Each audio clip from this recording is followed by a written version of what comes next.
Good afternoon. My student ID number is 22032173.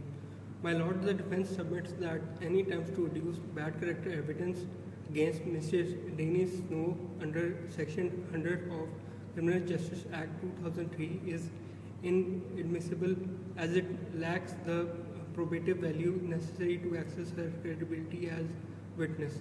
The prosecution seeks to rely on Mrs. Snow's poor conviction concerning her professional misconduct, specifically the unauthorized administration of pharmaceuticals drug as terminally ill patient outside the scope of clinical trial. However, it is crucial to note that this act was not motivated by dishonesty or financial gain. There was no fraudulent intent, but rather it lapsed in professional judgment that raised ethical concerns. Her conviction is fundamentally different from officers involving deception such as fraud or perjury. Mrs. Snow accepted the responsibility for new actions and was fined $2,500.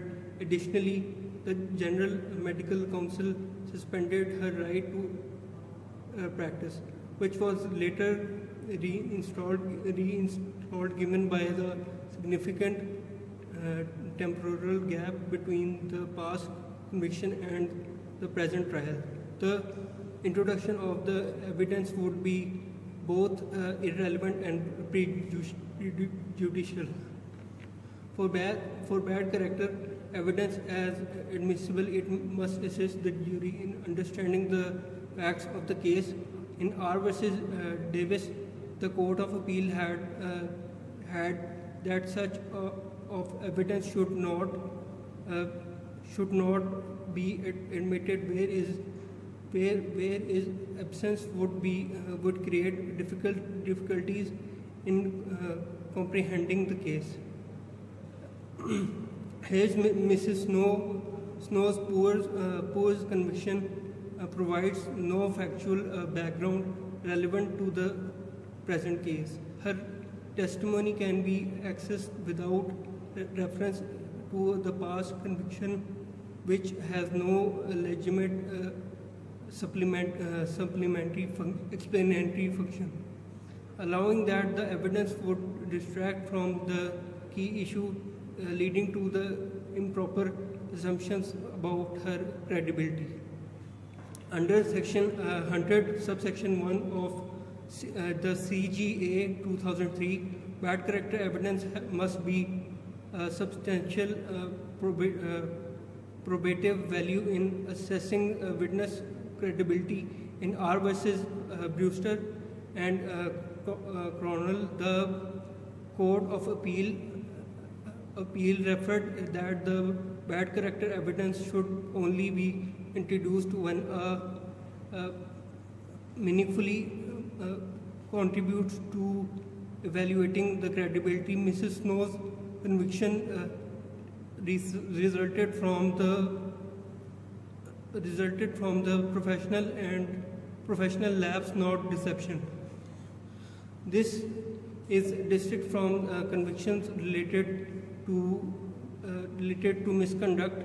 Further, witnessing the arguments for addressing, even if the evidence has some marginal reference, the prejudicial impact for the reference has probative value and is outlined in Section 100, subsection 3 of CGA 2003.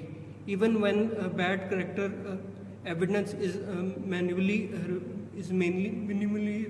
relevant, later the courts have been discretion under Section 100, subsection 3 of CGA 2003 is exclude. It is only the risk of prejudicial assets has probative value. In R versus while the court emphasized the fairness must be permanent. Initiating the Mrs. Snow's past connection would create a missionary impression, suggesting the dishonesty, despite it has no connection between the conviction and the trial. Allowing the evidence that discourage after witness from coming forward due to that unrelated past conduct could unfairly discredit them in court. The admission of evidence would be violating Article 6 of European Convention Human Rights Act, which guarantees the right to fair trial. The European Court of Human Rights has witnessed more trials must avoid the prejudicial evidence that the court destruct judicial fairness.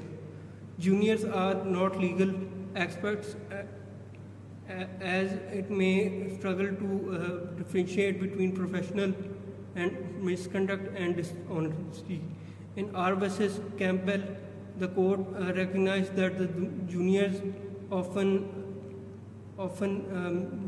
misinterpreted ethical breaches in dishonesty, leading to unfair trials, and against witness admitted the evidence could cause the jury to assume Mrs. Snow is generally untrustworthy, even though her prior conduct does not demonstrate deception.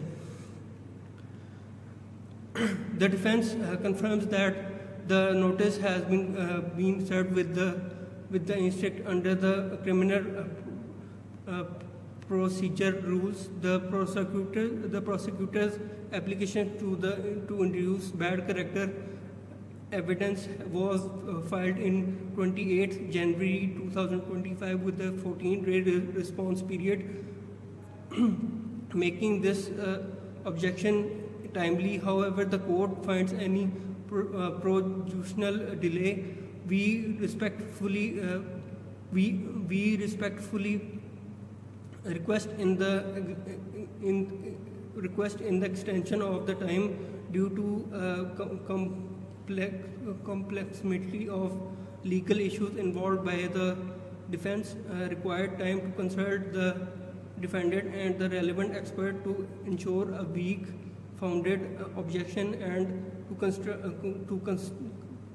conduct a detailed analysis of case law and evidential principles. Under criminal procedure rules 3 subsection 9 subsection 1 and R versus GIST, the courts may extend the procedure under criminal procedure rules 3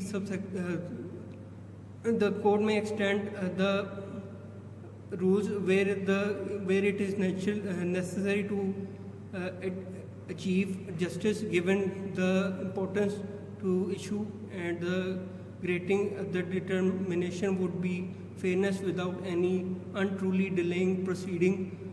For those reasons, we respectfully urge the court to exclude the evidence in the interest of the justice. My lord, unless I can assist the court further, those are my submissions. Sir, any questions?